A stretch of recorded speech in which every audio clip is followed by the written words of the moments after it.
through some of the things that worked and some that didn't, and why perhaps they didn't work.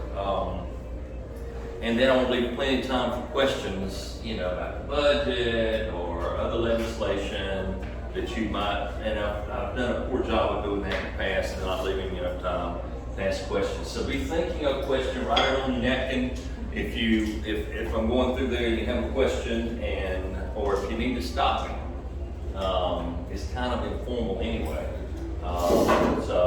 And I'll try to project my voice so that you can hear. Normally that's not much of a problem, but looking at some of the gray hairs here, it might. I'm looking at Connie. I know she's old. She's my age.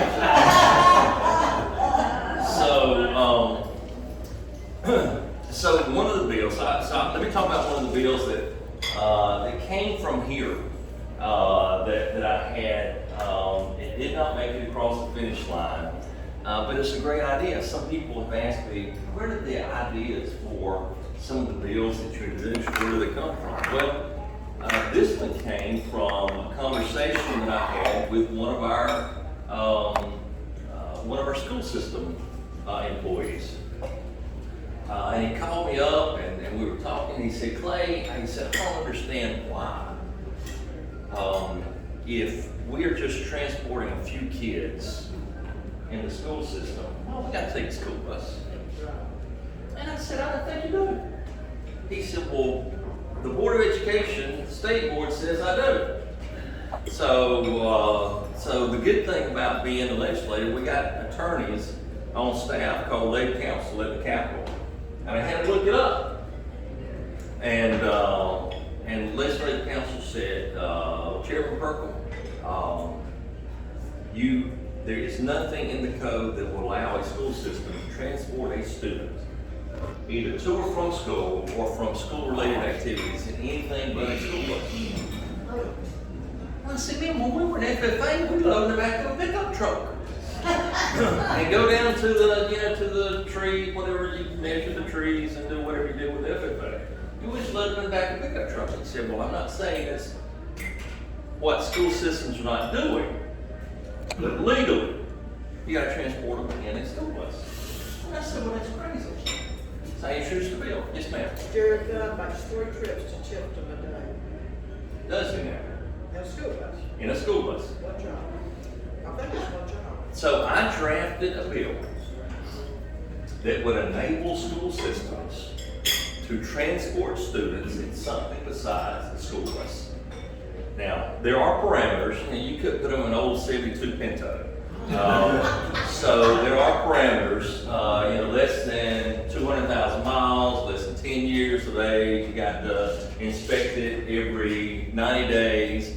The driver must, there again, they don't have to have a CDL, but they got to be fingerprinted. They got a background check, which school employees. So we can't take, if I'm a wrestling coach, we can't take my pickup truck and it's got to be a school vehicle, right? And it's got to be inspected and this and that. So there are parameters. And so it started out as this little bill introduced by this guy from Ashburn that would provide flexibility for school systems in the transport of students. And so I started calling around to my superintendents to make sure that they were really mad at me or whatever. And every school superintendent that I talked to said, that's the best idea I've heard all year. That is great. He got to a committee in the House, and Atlanta Public School System, one of the largest school systems in the state, said, we love this. Clayton County School System said, we love this. So it was supported broadly by one of the smallest school systems in the state of Georgia and some of the biggest school systems. So it's not just a rural thing, it's not just an urban thing, it's common sense type thing. So got passed by the House unanimously, 170 to 0. And so it was an easy And it gets over in the Senate, and it sits. And it sits. And it sits, waiting for a hearing. And finally go to the chairman of the Education Committee on the Senate. I said, Mr. Chairman, do you have a problem with my bill? He said, no problem. I said, I'd love to have a hearing on it. It's getting kind of late now. Love to have a hearing on it. He said, we'll get to it. So I thought it was strange that it sat there so long. And then I had a lobbyist come into my office and said, Mr. Chairman. I said, yeah. Said, so your school bus bill. I said, man, it's a great bill. I've had support from small school systems to the largest. Clayton County told me one day that I was up there, that there were over 70 routes on the day before I talked to them that they did not have a bus driver for. 70. They would start loading school students at 3:45, and then they would load the final kid after 5 o'clock. And have to go out, run, come back because they don't have drivers. And it's just a bad deal, so they just love it. And I told the lobbyist, I said, man, it's a great deal. It's going to sail through. He said, about that. I need to add a bill to your, I need to add a measure to your bill. He said, I've already talked to Chairman Dixon, who was the Senate Chairman of Education. And I said, well, what are you talking to me for? I said, if he wants to do it, he can do it. He said, but I don't want you to be mad. And I said, well, tell me what you want to do. And he told me, and I liked it. Had nothing to do with school buses, but it did have something to do with education. I said, well, I'm okay with that. It would help some of my, so this is for public schools. This measure would have helped some of my private schools. Tiffany and Valwood and Crisp Academy, it would have helped them as well. But it had nothing to do with school buses. And I told the lobbyist, I said, so here's the deal. If you hijack my bill, my good bill, you got to tote it across the finish line. I said, right now, this idea came from, it'll come to me in just a second. Gosh. It'll get worse the older you get. Well, then I would have forgot to get here. Mr. Ball, that's who it was, got something that Cornelius Ball. I mean, it's just an idea on the phone with me. And so I have nobody helping me, like a lobbyist to help, get everybody on board, this and that. And so now I've got this high-priced lobbying firm that wants to help my bill along. I said, well, that is wonderful. I'm cool with that. And so I said, it's out of my hands. I got to present it one more time in the Senate committee. But you have somebody present your part of the bill because I have no idea. Absolutely. And he got the majority caucus whip to carry it on the Senate side. So that person's got a lot of juice. And but it's rocking along, and it's rocking along, and it's rocking along. And on day 40, of a 40-day session, I see the majority whip that morning in the Capitol. I said, Mr. Whip, you got me? He said, gotcha. He said, don't worry about it. I'm going to present this bill. I'm going to get it out. I said, but y'all are changing my bill. It's got to come back to the House for me to agree for it to become law. He said, got you covered. So about 11 o'clock that night, it did not get called. It had to be called by 11 o'clock for it to make it to my side to get it agreed to make it law. It got caught up in the machinations that is politics. There was virtually no one that objected to my bill. It's common sense, right? mean, Well, you knew that one on that. well, this is true. But it just got caught up. So the good thing is, though, it didn't pass the one chamber, and the next year it'll still be on. It'll still be alive to make it through the Senate and agree and be done with it. But that was a pretty simple bill, common sense, that died. So there's another measure. So I had 3 bills across the finish line this time. I had 7 that I introduced, and I got 3 across of like 90 something. So I had a pretty good run. But the ones that I didn't get across are the ones that keep me up at night. So I don't know if you read. There was an article in GPB yesterday on their website, or they tweeted something out yesterday. I have no idea how you get any of that, but on one of my bills that I am probably the least likely person that you could think of to have carried this bill. Least likely. And it had to do with hemp. I read that one. CBD. Did you really? So you know how to do the tweet thing too? No, I just read it last night. Okay. So it has to do with hemp. Y'all know anything about this low THC hemp CBD stuff? Y'all do. So I have never been a big fan. In fact, when it was offered up to allow farmers in the state of Georgia to grow hemp, which is marijuana that has low THC, that is not, the THC is what makes you high. So this has got to be below 0.3% THC. If it's above that, it's marijuana, it has to be destroyed. But below 0.3%, they make these products that they say, some people say, help with anxiety and with sore muscles and this and that. I have no idea. It helps some little kids that have, I can't remember what you call it, but it helps some little children that are on the spectrum. So I'm not a big fan. In fact, when it started up in 2018, one of my best friends in the house introduced the bill. And I voted against it. So I was one of 3 votes in the House to vote against this bill.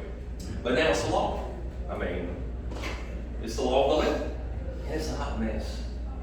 It is a hot mess. The more I started looking at this issue, the more concerned I became. So right now it is legal for a 10-year-old little girl to walk into a store and purchase a 150 milligram THC gummy, and it is completely legal. That causes me concern. I read a report in the Journal of the American Medical Association that said that 76% of CBD products were inaccurately labeled. 76%. So my problem is, if I have a headache and I take an Advil, and you don't know whether Advil is half strength or double strength, what you do. And so that is the problem that we have with some of our CBD products. So I introduced myself, when I introduced the bill for the first time, I said, I am the least likely person in the entire house to carry this bill. I said, I am as straight as an arrow as you can get. I voted against every liquor bill that I've ever seen. I voted against medical cannabis. I am straight as an arrow. And it was lost on a lot of these people because they're a lot younger. I said, but I'm like the church lady on Saturday Night Live. If you remember Dana Carr, so I'm pretty much straight as an arrow. And I said, but what we have now, it's a mess. And I want firm guardrails on this industry. And so that's the beginning of an 18-page bill to for consumer protections, I had the person with GPB called me and did an interview last week when I was on sprayer. I was really concerned when it came out with I'm trying to spray and I'm talking to this guy on the phone and I have no idea what I'm saying. So I had no idea how it would sound when it came out on the interview.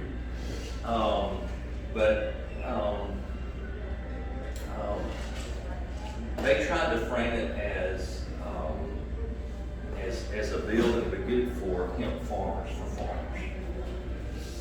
And I told the committee, I told this guy that was interviewing me, I said, it might be good for farmers, and it might be good for retailers, and it might be good for the one processor we have in the state of Georgia. I said, but I guarantee you, it'll be good for consumers to know what's in the things. And so while I'm not a big fan of regulation, the stuff that we put in our bodies, you need to know. I have more confidence of a Lance malt cracker, what's in that, than I do in some of the stuff that were consumed in these CBD products. So, but I have a lot of people tell me that these are, does a very good job for me with anxiety or with pain or whatever. But you got to know what's in it. How much is growing in Georgia? This is the I first guess one, wasn't it? there's not much that is grown in Georgia, so I think we have less than 50 farmers. How do they keep a percentage of whatever's supposed to be in it low enough that it? That's a good question. The question was, how do you keep the THC level down? So there are certain varieties that we can grow in the state of Georgia that are not grown in the high mountains of Colorado or in Tennessee or in Kentucky. And so these varieties are bred such that they have low THC for the climate that we have. And they also test it, so they'll test it to make sure it doesn't go hot. Because when it goes hot, you gotta destroy it. So I had some farmers that spoke against my bill in the committee. I had some farmers that spoke against it because they said if it goes hot, if the field goes hot, and we have to destroy it, it costs us $10,000 an acre to grow it. And we have to destroy it. I said, well, that's because it's marijuana. When it's over 0.3%, it's marijuana, and it's illegal. So you have to destroy it. But they told me, I said, there is a way to mitigate that. And there is. They have remediation that they can take that product and remediate out the high THC and make it to be a legal product. However, as I told them, until you do that, it's illegal.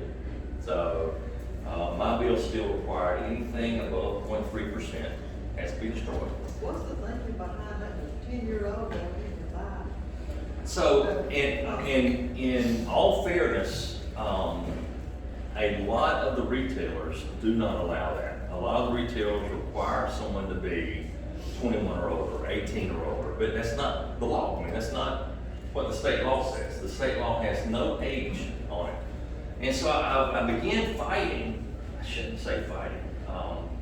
It was an interesting hearing because, and it's probably the most vetted bill in the General Assembly this time. I think there was over 15 hours of testimony on my hemp bill.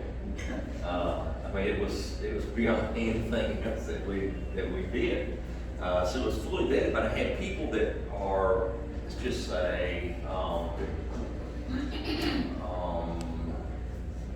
very liberal in their interpretation of what we should be, and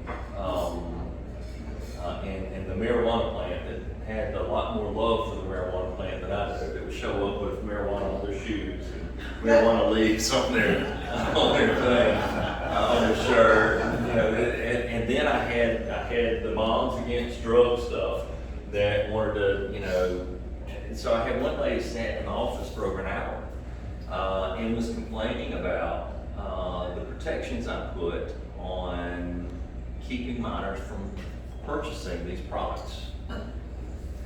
And because I didn't go far enough, that there was nothing in my bill that specifically prohibited someone from giving out a free sample somewhere, or how close it could be to this or that, a school or a church or something. And I said, so what you're saying to me is you want to oppose my bill that has 4.5 pages of prohibitions against selling to minors and the penalties they have, because you say I don't go far enough. And yet, I have 4.5 more pages than what we have in the current statute. And so when I got in the committee here, I told them, I said, in 2015, the Kansas City Royals won the World Series 41 against the New York Mets. And they did so by hitting 2 home runs. Not in an inning, and not in a game. They hit 2 home runs for the series. I said, how they got the World Series is they got a guy on first, and they bunted him over to second. They hit it on the right side to get him to third, and then they scored. They played small ball. I said, the purpose of my bill, it's not that you don't want to run. All I want to do is advance the runner. If we can just advance the runner, perhaps my bill is not all-inclusive of everything, but it's a heck of a lot better than what we've had. And so all I'm going to do is play small ball. I want to advance the runner. So after a lot of testimony in the House, I did get it passed 168 to 2. And I got in the Senate, and then it became a train wreck. It just went, it got off the rails. It got, so when they say that that politics makes strange bedfellows, so after 4 Senate hearings, long, drawn out, packed room Senate hearings, the chairman of the committee dropped the substitute bill, which actually made things, he had the best of intentions. I don't want to say he did, but it made things worse than they are now. I mean, it was just a bad deal. It was just a bad deal. And I said, Mr. Chairman, because he said, what do you think of my changes? And so I'm behind this podium thing, and I got a packed room, and I got a full panel. And I said, Mr. Chairman, you've left me in an unenviable position in that I have to tell you that I think the bill that I have that has gone through 12 hours of vetting already is a more comprehensive and a better look at this legislation than the one that you just dropped here overnight. It's just, mine is a better bill. And while I think your intentions are great, and I think he really did, it was not fully vetted, the language was not where it needed to be, and I said, I would rather us not do anything. And so he said, all right, well, you'll take it. So, didn't do anything. Which is probably.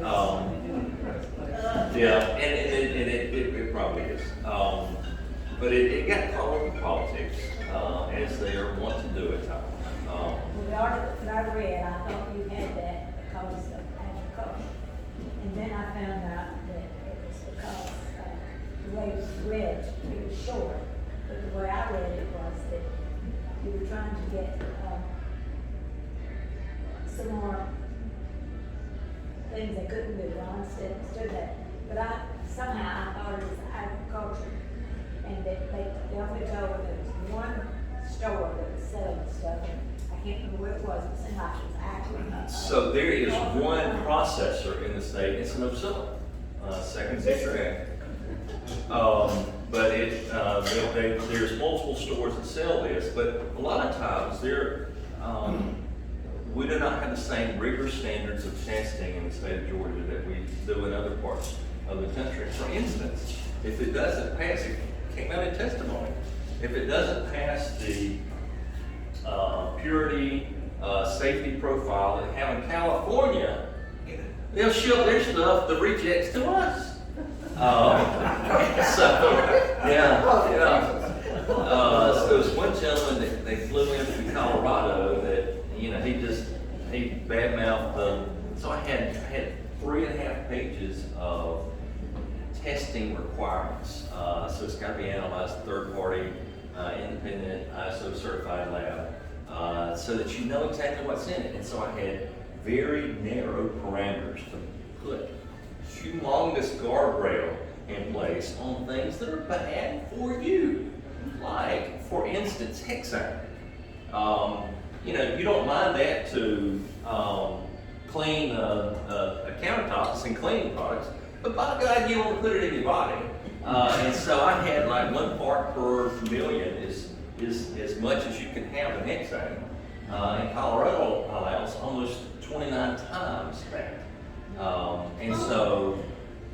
So I wanted a rigorous testing panel in the state of Georgia to provide the premier. When I go buy a pharmaceutical, gosh, it needs to be right? And if I'm gonna put something on my body, then I should know what's in there.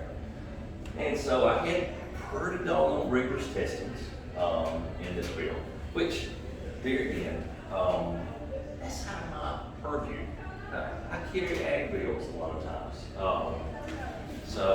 But anyway, it got tied up. It's still something that needs to be addressed. I am absolutely not the right person to carry it because I don't use it, I don't know anything, and I've had to learn a lot. I like cotton things and peanut things and agriculture and cattle. There was another bill that I had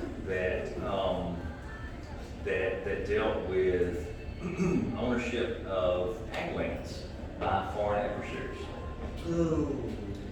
And so it was it's an idea that I had early on, and I could not get the language just right because it needs to be very expansive, yet so the concerns that I have is if a country that is a foreign adversary to the United States owns ag land and they just decide one year to take it out of production, I gotta tell you, well, that's one of the countries that are foreign adversaries. And I didn't want to list any of the countries because that's not up to me. But the United States Department of Commerce publishes a list of countries of concern that are foreign adversaries to the United States. And it will change depending on geopolitical climate. Right now there are China and Russia, Iran, North Korea, and the Maduro regime in Venezuela that are on there. But I know for a fact that we have fought at least 2 wars against England. So at one time, England would have been on the naughty list of the United States. I know for a fact at least twice, Germany has been on the naughty list. We've had 2 wars, at least 2 wars against Germany. So it shouldn't be named countries, but we are not producing any more ag lands than what God has already placed here on this earth to feed a growing population. And that is a national security concern. So anyway, I did finally get the language right, such that my Asian friends that were concerned on earlier versions of the bill to make sure it does not discriminate against a group of people. I finally got them okay. I got the language quite right, but I ran out of time. And so politics kind of got involved on that one as well. And the time is up. Oh my goodness, it's after 1 o'clock. Thank y'all. Any quick questions? You should have done that 5 minutes ago. Well, why do But I some find the doctors discussion- choose not to honor old folks' insurance? I'm like my contacts, I mean, my ophthalmologist doesn't honor my insurance, looks like they would have to. So that is a marketplace issue. That is capitalism. So some insurance companies do not agree with the pricing scheme of, I shouldn't say scheme, pricing plan of some of the doctors. So That's terrible. Anybody working on those X-ray books in the school libraries in the we've state had, of Georgia? yes, we have. We've had, and it passed out of the House and it died in the Senate. Good. But it will be coming back up. So The quickest way to make kids read is to ban them. it, No, I promise. not those books. so, but that is being looked at in a way that could be, make sure that you still have, First Amendment freedom, but protect our kids. But That will be age appropriate, so.